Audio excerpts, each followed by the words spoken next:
Good evening. Thanks for joining us tonight. Students at Lawrence University in Appleton are continuing pro-Palestine protests, marking the 5th consecutive day of those demonstrations. And while some of those demonstrations ended earlier this month, other protests at colleges and universities across the nation continue. Students want their institutions to divest from companies that profit from war.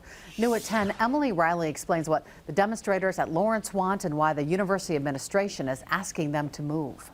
Dozens of Lawrence University students are holding a pro-Palestine demonstration outside University President Lori Carter's house in an Appleton neighborhood.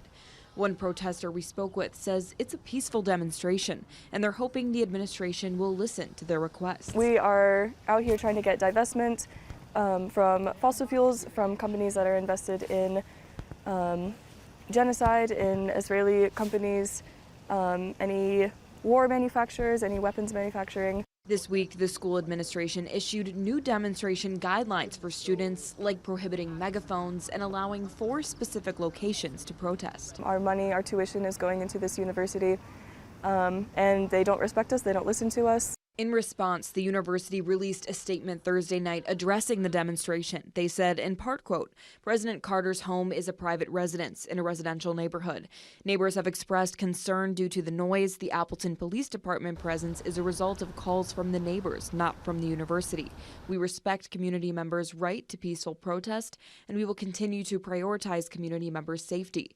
Because President Carter's home is in a residential neighborhood and a private residence, early this evening, we requested all present to relocate the protest to Main Hall Green. As of this writing, students have declined to relocate, end quote. The school also says they plan to revisit policy in the fall and say their board of trustees made a commitment to speak with managers about investment strategies. In the meantime, students say they plan at least one more day of demonstrations tomorrow. In Appleton, Emily Riley, Action 2 News.